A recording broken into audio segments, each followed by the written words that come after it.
Marcus Williams had always dreamed of wearing the crisp blue uniform of the Royal Guard.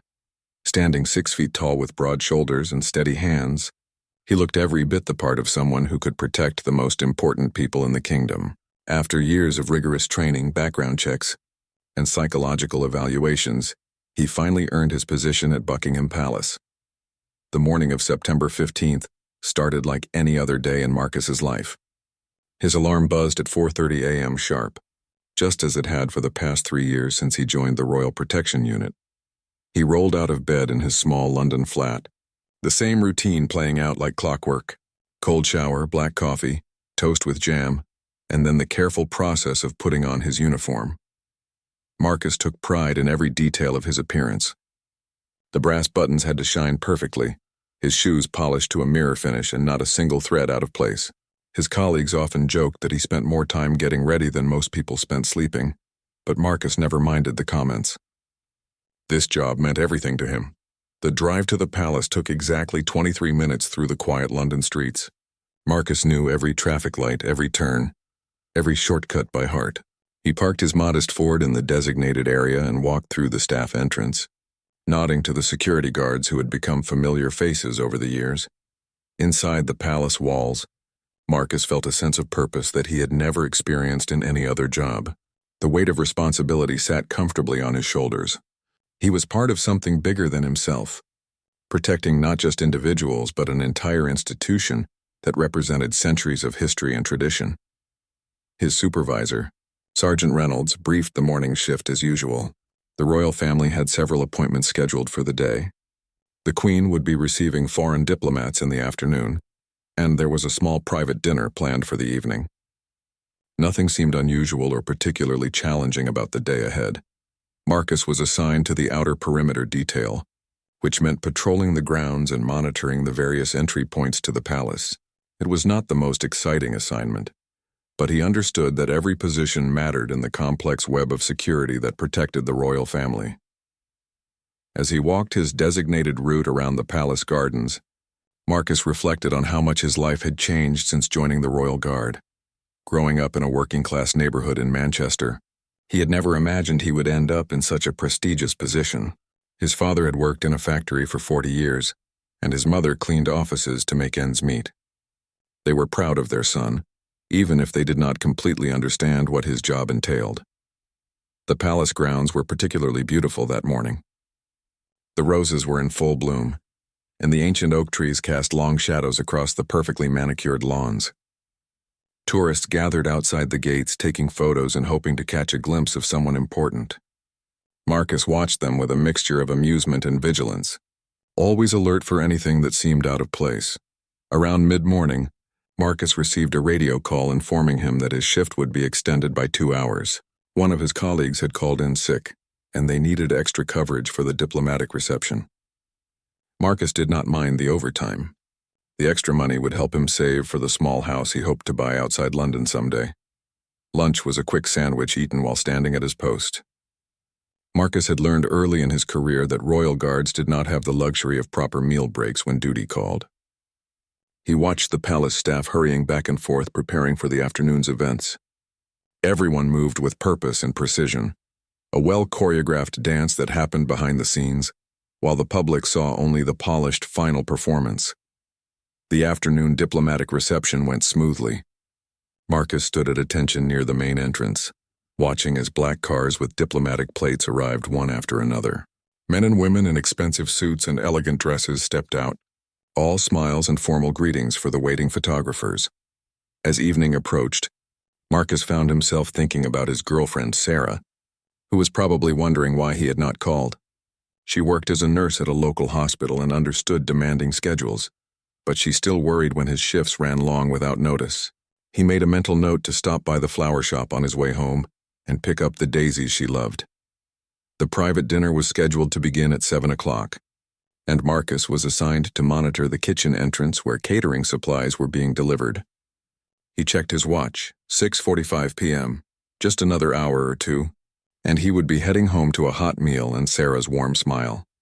He had no way of knowing that 3 men were at that very moment sitting in a stolen car just 2 blocks away, finalizing their plans for what they called the biggest score of their lives. They had been watching the palace routines for weeks, noting shift changes and security patterns. Tonight, they believed, was their chance to prove that even the most secure place in London was not beyond their reach.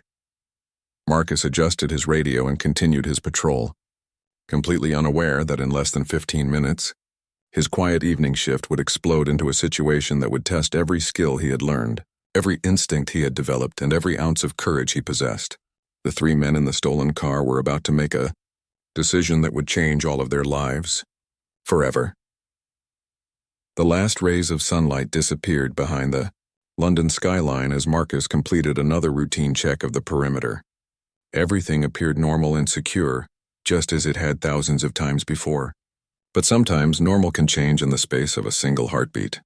Tommy the Snake Morrison had earned his nickname, not because he was particularly sneaky, but because of the long scar that wound down his left arm like a serpent. At 28, he had already spent 6 years in prison for armed robbery and had no intention of going back. The problem was he had no intention of going straight either. Sitting in the driver's seat of the stolen BMW, Tommy drummed his fingers nervously on the steering wheel. The car had been taken from a parking garage in Kensington 3 hours earlier, and he knew they had to move fast before it was reported missing. His two companions were not making things easier with their constant chatter and second-guessing. "I still think this is mental," said Danny Reeves from the passenger seat. At 22, Danny was the youngest of the three and had only been out of juvenile detention for 8 months. He had a baby face that made him look innocent, but his eyes held the hard edge of someone who had seen too much violence too young. "The palace, really? They've got armed guards, cameras, the whole works." In the back seat, Javier Hernandez stayed quiet, methodically checking the clips in his handgun for the third time. At 35, he was the oldest and most experienced of the group. He had immigrated from Colombia 10 years earlier, and had quickly discovered that his skills from the Bogotá streets translated well to London's criminal underworld. Unlike his companions, Javier did not seem nervous at all. He seemed almost bored, as if robbing one of the most secure locations in the world was just another Tuesday evening for him. "Listen," Tommy said, turning to face both of them. "We've been over this 100 times. The shift change happens at 8 o'clock. There's a 15-minute window when the new guards are getting briefed and the old guards are finishing their reports. That's our chance." The plan had seemed brilliant when they first conceived it 3 weeks earlier. They had noticed that catering trucks made regular deliveries to a service entrance on the east side of the palace. The entrance was less heavily guarded than the main gates, and during shift changes, there was often only one guard monitoring it. Their target was not the royal family or any of the precious artifacts inside the palace. That would be suicide, and despite their criminal records, none of them were actually stupid.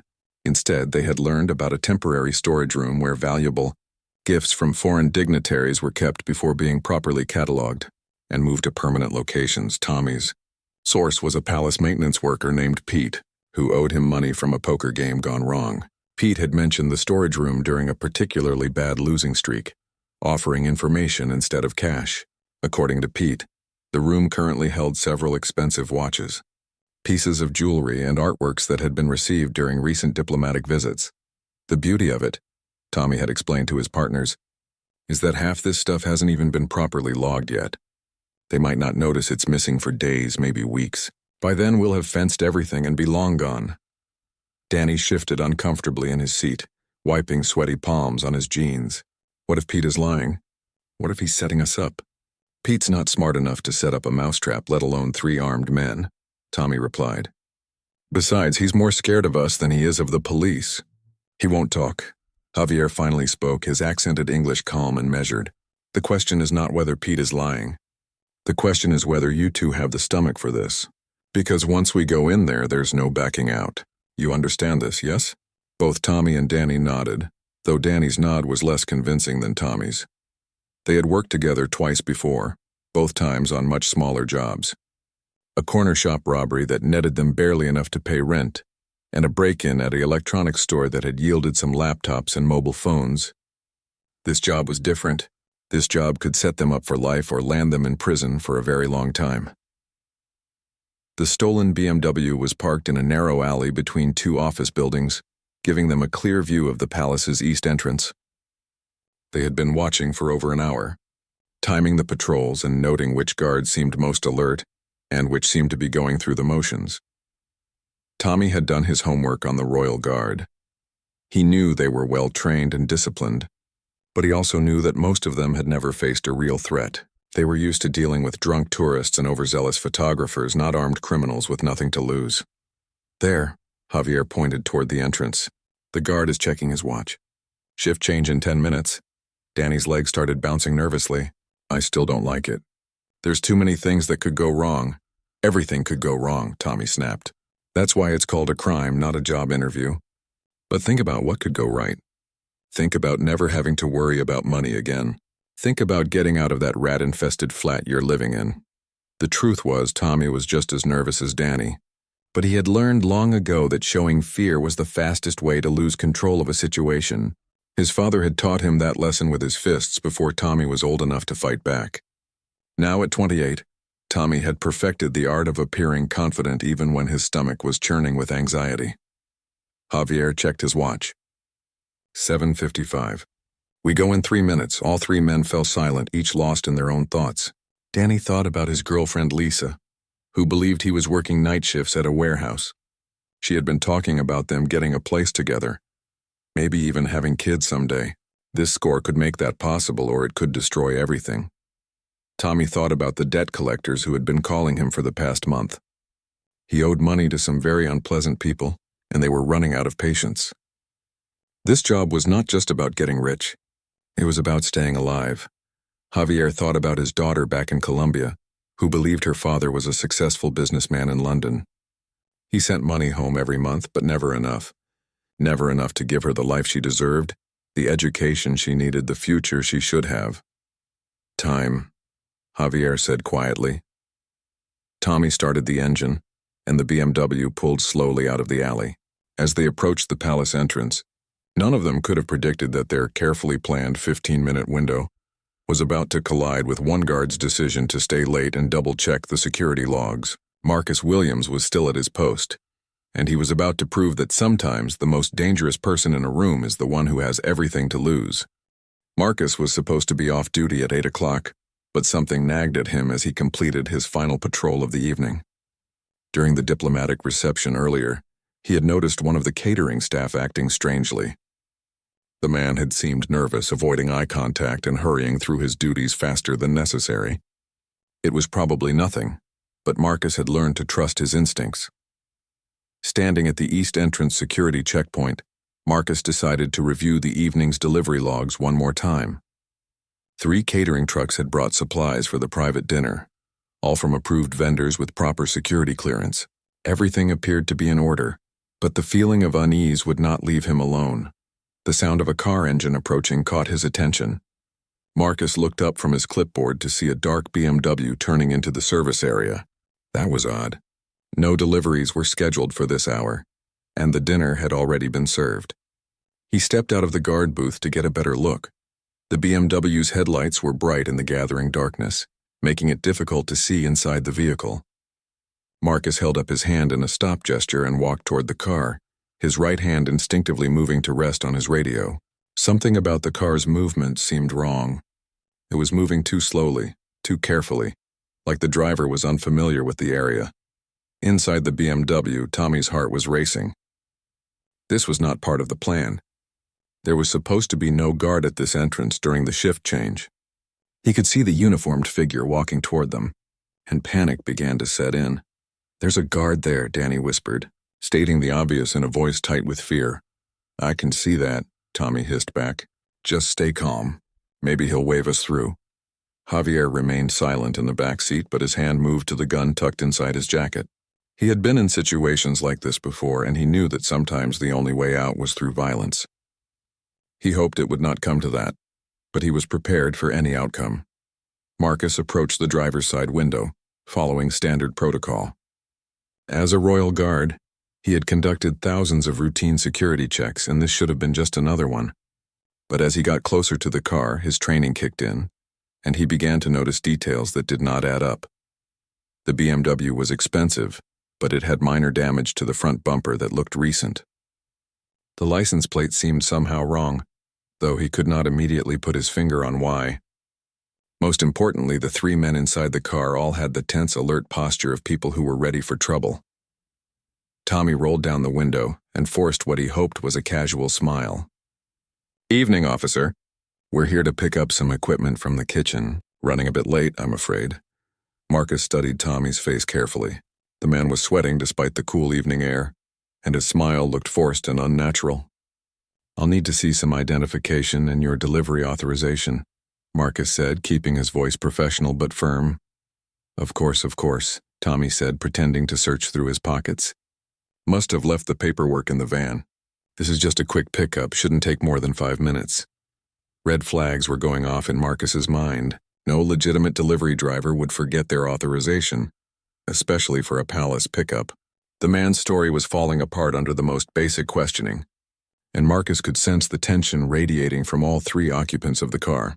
"Sir, I'm going to need you to step out of the vehicle," Marcus said, taking a step back and unclipping his radio.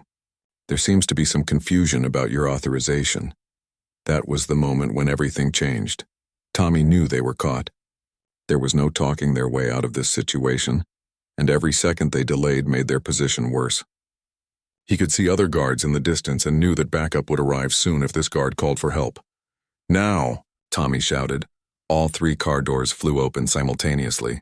Tommy lunged out of the driver's seat toward Marcus, while Danny scrambled out of the passenger side. Javier emerged from the back seat with his gun already drawn, moving with the fluid efficiency of someone who had done this many times before. Marcus had perhaps 2 seconds to react. His military training took over, and time seemed to slow down as his mind processed multiple threats at once. Tommy was closest and moving fast but unarmed. Danny appeared to be panicking and was not moving in a coordinated way. Javier was the real danger, calm, armed, and clearly experienced. Instead of reaching for his radio or trying to call for backup, Marcus made a split-second decision that probably saved his life. He threw himself sideways, using the guard booth as cover while simultaneously reaching for his own weapon. The movement put him out of Javier's immediate line of fire and gave him a few precious seconds to assess the situation. Javier's first shot shattered the guard booth window, sending glass fragments flying through the air. The sound of gunfire echoed off the palace walls, and Marcus knew that help would be coming soon. But soon might not be fast enough. Tommy had stumbled when Marcus dodged, and was now trying to regain his balance while shouting conflicting orders to his partners. Danny had frozen completely, overwhelmed by the sudden violence and the reality of what they were attempting.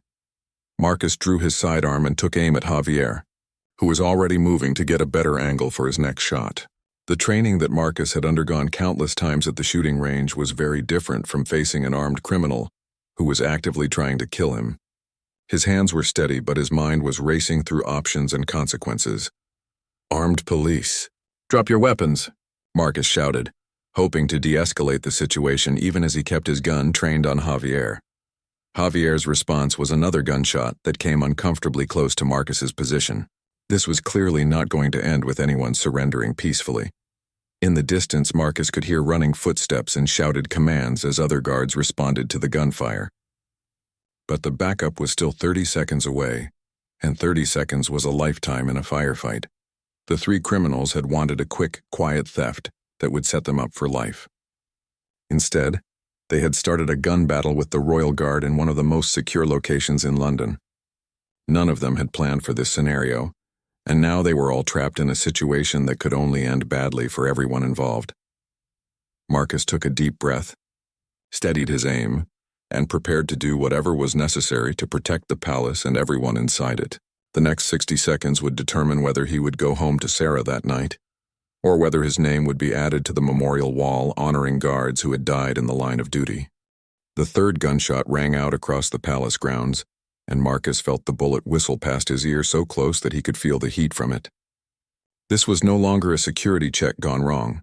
This was a life-or-death battle, and Marcus was outnumbered 3-1. Javier was moving with the calculated precision of a professional. He used the stolen BMW as cover while advancing on Marcus's position, firing controlled shots that kept the guard pinned down behind the damaged security booth. Each shot was aimed to kill, not to warn or intimidate. Tommy had recovered from his initial stumble and was now circling around to Marcus's left, trying to flank him while Javier kept him occupied from the front. Despite being unarmed, Tommy was dangerous in his desperation. A cornered criminal with nothing to lose could be just as deadly as one with a gun. Danny remained frozen near the passenger door of the BMW, his face pale and his hands shaking. The reality of what they had just initiated was hitting him like a physical blow. This was supposed to be a simple theft, not a shootout with the Royal Guard, but there was no going back now. They were all committed to this path, whether they wanted to be or not. Marcus could hear the approaching footsteps of his colleagues, but he also knew that Javier could hear them too. The criminal would realize that his window of opportunity was closing rapidly, which would make him even more dangerous and unpredictable. Control. This is Williams at East Gate. Marcus spoke quickly into his radio while keeping his weapon trained on Javier's last known position. 3 armed suspects, shots fired, request immediate backup and medical standby. The response crackled back immediately. Backup en route, ETA 30 seconds. Hold your position. 30 seconds. Marcus had to survive 30 more seconds against 3 desperate criminals who had already committed to violence. He could see Tommy getting closer to his flank position and knew he would have to make a move soon or risk being overwhelmed. Javier fired again, this time aiming at the radio in Marcus's hand. The shot missed, but it sent the clear message that he was trying to cut off the guard's communication with his backup. This was a man who understood tactical situations and was thinking several moves ahead. Marcus made his decision. Instead of waiting for Tommy to complete his flanking maneuver, he rolled out from behind the security booth and came up firing. His first shot caught Javier in the shoulder, spinning him around and causing him to drop his weapon. The Colombian criminal cursed in Spanish as he hit the ground, clutching his wounded shoulder. Blood was seeping through his fingers, but his eyes remained alert and dangerous. Even wounded, he was looking for another weapon, another angle, another way to continue the fight. Tommy saw his partner go down and panicked. Instead of continuing his tactical approach, he charged directly at Marcus, screaming at the top of his lungs. It was a desperate, foolish move that came from fear rather than strategy. Marcus had time to turn and face this new threat. Tommy was 20 feet away and closing fast, but Marcus had faced charging opponents before in his military training. He kept his weapon raised but held his fire, hoping to subdue Tommy without killing him. At the last second, Marcus sidestepped Tommy's wild charge and used the man's momentum against him, sending him crashing into the side of the guard booth. Tommy hit the wall hard and went down, dazed but not seriously injured. That left Danny, who was still standing by the car like a statue. When Marcus turned his attention to him, the young man immediately raised his hands above his head. "Don't shoot," Danny screamed. "I give up. I surrender." The sound of boots on pavement announced the arrival of Marcus's backup. 6 Royal Guards came around the corner at a full run, weapons drawn and ready for action. They quickly surrounded the scene, securing the wounded Javier and the dazed Tommy while keeping Danny covered. Sergeant Reynolds was among the responding guards, and he quickly took control of the situation. "Williams, report." 3 suspects attempted unauthorized entry, Marcus said, breathing heavily but keeping his weapon ready. Subject 1 is wounded but secure. Subject 2 is subdued. Subject 3 has surrendered. No guards injured. Reynolds nodded approvingly while directing his men to secure the scene. Medics are en route for the wounded suspect. "Well done, Williams." But Marcus knew the situation was not over yet. As the adrenaline began to fade, he started thinking about the bigger picture. 3 armed criminals had not chosen the palace randomly for a simple break-in. There had to be more to this story. "Sergeant," Marcus said, "we need to search that vehicle and question these men immediately. This feels like it was planned, not spontaneous."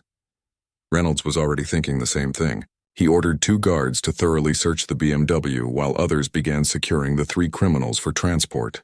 What they found in the car confirmed Marcus's suspicions. Inside the vehicle were detailed floor plans of the palace, photographs of various entrances taken from a distance, and a notebook containing guard rotation schedules that were supposed to be classified information. Someone had been feeding these criminals inside information. Javier was conscious despite his shoulder wound, and his eyes showed a mixture of pain and cold calculation. Even caught and wounded, he was still thinking, still planning. This was not a man who would give up easily, even in custody. Tommy was slowly regaining his senses, touching the growing bruise on his forehead where he had hit the wall. When he realized they had been captured, His face went through a range of emotions: anger, fear, and finally resignation. Danny was crying now, the full weight of what had just happened crushing down on him. At 22, he was looking at serious prison time for armed assault on government property, attempted robbery, and conspiracy. His dreams of a normal life with his girlfriend were evaporating in the flashing lights of the arriving ambulance and police vehicles. Marcus watched as the three criminals were separated and prepared for transport to holding cells. His part in this immediate crisis was over, but he knew the investigation was just beginning. Someone inside the palace security system had provided these men with classified information, and that person was still out there.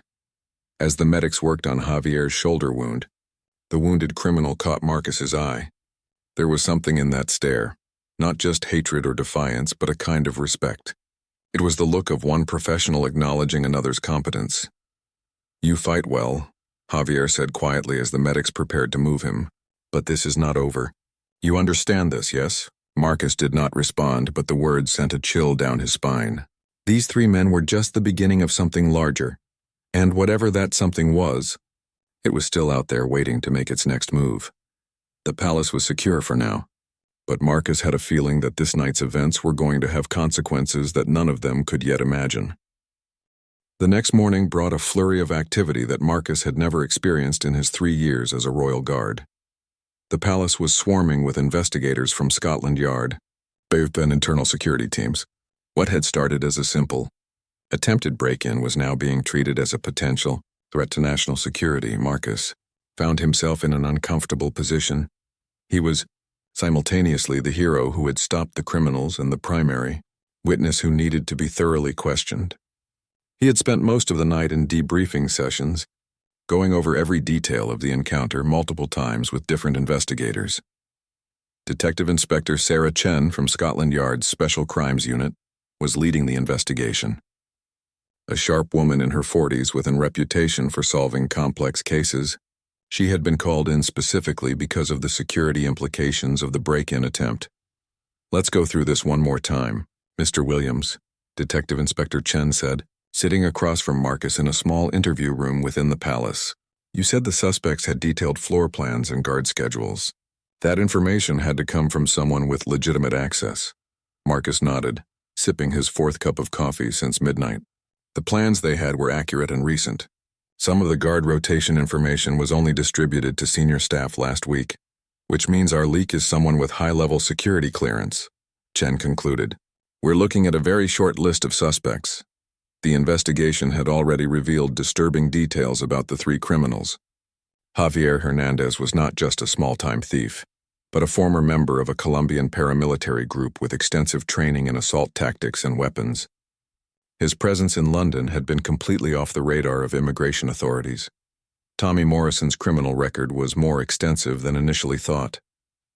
He had connections to organized crime families in Manchester and Liverpool, and his recent financial troubles had made him desperate enough to attempt increasingly dangerous jobs. Danny Reeves was the puzzle.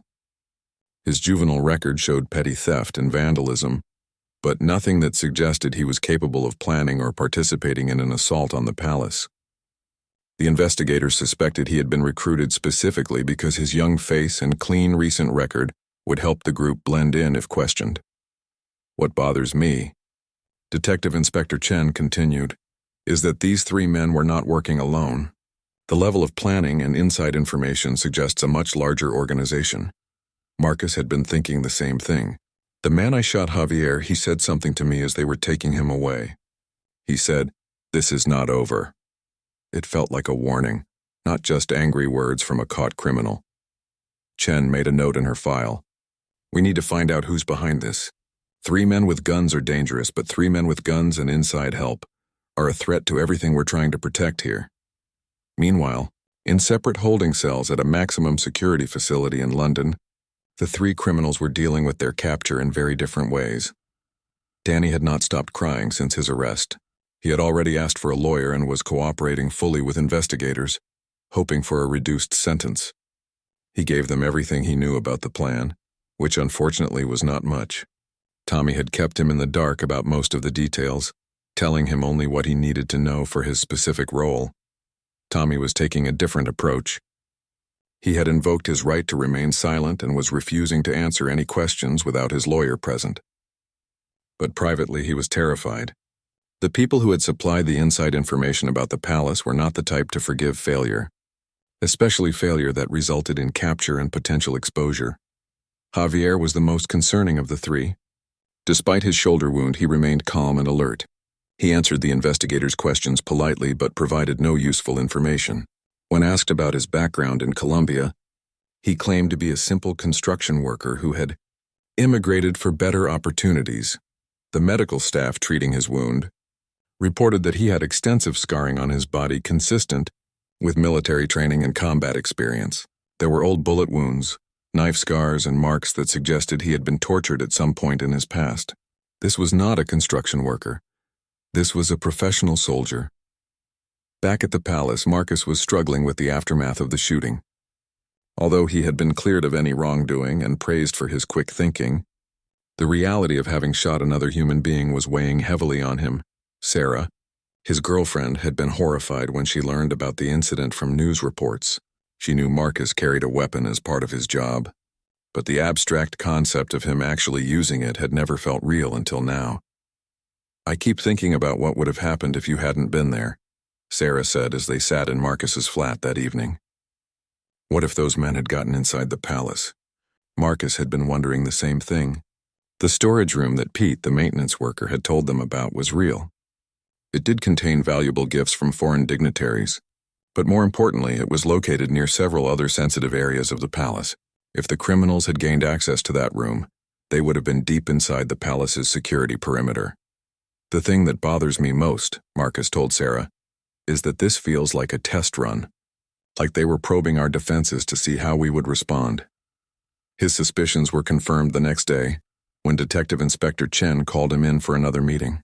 The investigation had uncovered some disturbing possibilities. "We've been analyzing the communications of all three suspects," Chen explained.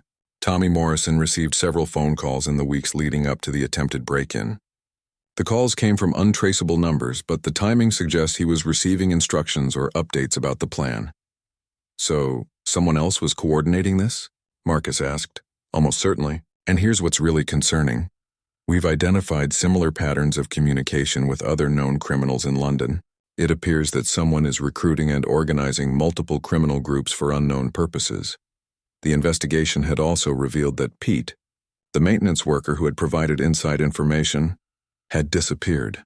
His flat was empty, and none of his colleagues had seen him since the day before the attempted break-in.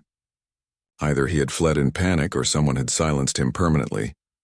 "We need to assume that the people behind this know their operation was compromised," Chen continued.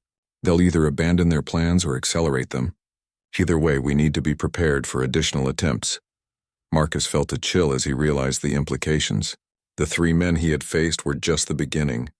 Somewhere out there, someone was organizing a larger operation against the palace, and they now knew exactly how the Royal Guard would respond to a direct assault. "What do you need from me?" Marcus asked. "We're implementing enhanced security protocols immediately," Chen replied. "And we need you to be extra vigilant. If these people are as organized as we think they are, they might target you specifically. You're the guard who stopped their operation, which makes you a liability they might want to eliminate." As Marcus left the meeting, he realized that his life had fundamentally changed. He was no longer just a guard protecting the palace, he was now a target himself. And somewhere in London, dangerous people were planning their next move. 2 weeks after the shooting, Marcus was beginning to think the enhanced security measures might have been an overreaction. Life at the palace had returned to something resembling normal, though with additional guards at every entrance and more frequent patrol rotations. The three criminals remained in custody, and the investigation had not uncovered any immediate additional threats. Marcus was walking his morning patrol route when his radio crackled to life with an urgent message that made his blood run cold. "All units, we have a situation at St. Mary's Hospital. Javier Hernandez has escaped during a medical transfer. Repeat, the wounded suspect from the palace incident has escaped custody." The news hit Marcus like a physical blow. Javier was not just any escaped criminal. He was a trained killer who had already shown he was willing to engage in armed combat with law enforcement. And based on his parting words 2 weeks earlier, he likely considered Marcus a personal enemy. Detective Inspector Chen was on the scene at the hospital within minutes, coordinating with armed response units and trying to piece together how the escape had happened. The details were both simple and terrifying. Javier had been scheduled for a follow-up surgery on his shoulder wound. During the transport from the prison to the hospital, the medical van had been involved in what appeared to be a routine traffic accident. While the guards were dealing with the other driver and assessing damage to the vehicle, Javier had somehow slipped his restraints and disappeared into the busy London streets. The accident was staged, Chen explained to Marcus over the phone. Professional work. They knew exactly when and where the medical transport would be, and they had a plan for getting him out. This confirms our worst fears about the organization behind the original break-in attempt. Marcus felt his stomach drop, so he had help. This wasn't just an opportunistic escape. No, this was a carefully planned extraction, which means they wanted him back badly enough to risk exposing themselves further, and that tells us he's more important to their operation than we initially thought. The implications were staggering. If Javier's associates could orchestrate a prison escape in broad daylight, they had resources and connections far beyond what anyone had suspected. They were not dealing with a small criminal gang. This was something much more sophisticated and dangerous. Marcus's supervisor, Sergeant Reynolds, immediately implemented emergency protocols. Marcus was assigned a protection detail and ordered to vary his routes to and from work. His flat was swept for surveillance devices, and Sarah was advised to stay with relatives until the situation was resolved. "I don't understand why they would risk so much just to free one man," Sarah said as she packed a bag to stay with her sister. "He was already caught. Why not just cut their losses?" Marcus had been wondering the same thing. Unless he knows something that could expose the entire operation.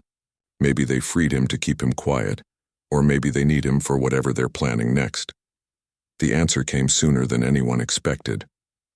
3 days after Javier's escape, Marcus was finishing his shift when his phone rang. The number was blocked, but something compelled him to answer. "Hello, Mr. Williams." The voice was calm, accented, and immediately recognizable. It was Javier. Marcus's blood went cold, but his training kicked in. He immediately signaled to a nearby colleague while keeping his voice steady. "You're making a mistake calling me. Every phone in this place is monitored." "I know this," Javier replied. "I am not calling to threaten you. I am calling to warn you." "Warn me about what?" "The people who helped me escape, they are not my friends.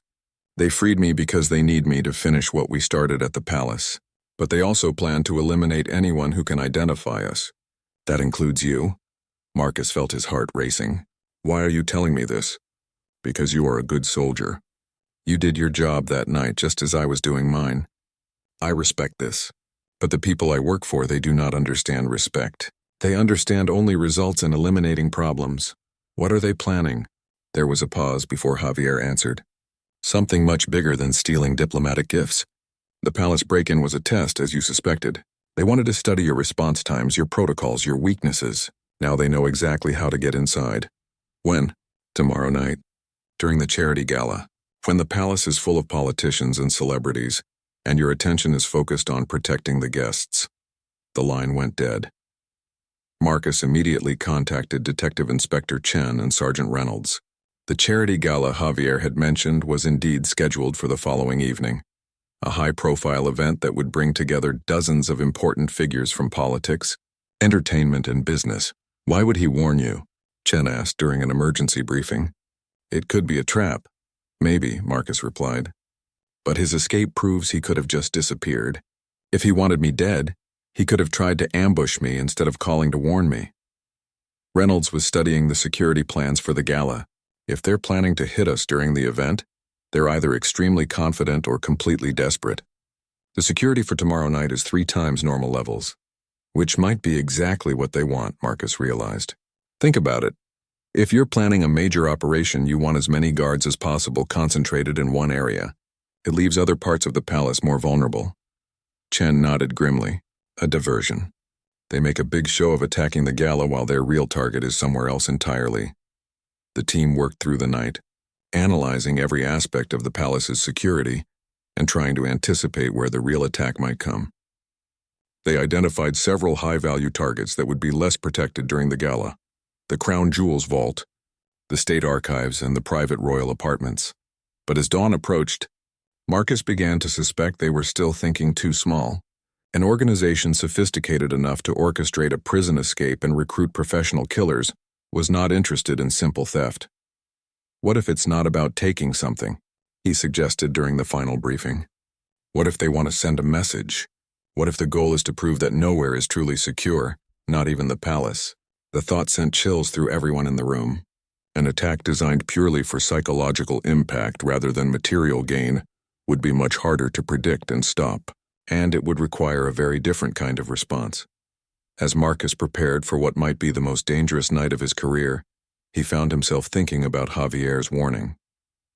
The man was a professional killer, but he had shown a strange code of honor. Whether that would be enough to help them stop whatever was coming remained to be seen. The charity gala was set to begin in 12 hours, and somewhere in London, dangerous people were making their final preparations for an assault that could change everything. The charity gala was in full swing by 8 o'clock that evening. The palace ballroom glittered with crystal chandeliers and was filled with some of the most prominent figures in British society. Cabinet ministers mingled with celebrities. Business leaders shared champagne with diplomats, and everyone seemed to be enjoying the elegant atmosphere. Marcus was stationed on the outer perimeter, but his mind was not on the glamorous event inside. Based on Javier's warning, the real attack would come elsewhere, and he had convinced his supervisors to let him patrol the areas that would normally be less guarded during such events. At 8:47 p.m., the first sign of trouble came not from the palace grounds, but from Detective Inspector Chen's radio. "Williams, we've got movement on the east side. Thermal imaging shows at least 6 figures approaching through the gardens. This is not the diversion. This is the main event." Marcus felt his pulse quicken. 6 attackers meant this was a military-style assault, not a simple break-in. And if they were coming during the gala as Javier had warned, they were either planning to take hostages or create a much larger incident. "All units, we have multiple hostiles approaching the east perimeter," Sergeant Reynolds announced over the radio. "This is not a drill. Weapons free, lethal force authorized." Marcus was already moving toward the east side when he spotted a familiar figure emerging from the shadows near the service entrance. It was Javier, but he was not with the attacking group. Instead, he appeared to be trying to intercept them. The wounded Colombian moved with surprising speed despite his injured shoulder, and Marcus could see he was carrying a weapon. For a moment, Marcus was unsure whether Javier was part of the attack or actually trying to stop it. The answer came when gunfire erupted from 2 different directions. The main assault team was engaging the palace guards while Javier was shooting at the attackers from their flank. He had not lied about the warning. He was actively fighting against his former associates. "Control, this is Williams," Marcus radioed as he took cover behind a stone pillar. "Javier Hernandez is on the grounds, but he appears to be engaging the hostile force, not supporting them."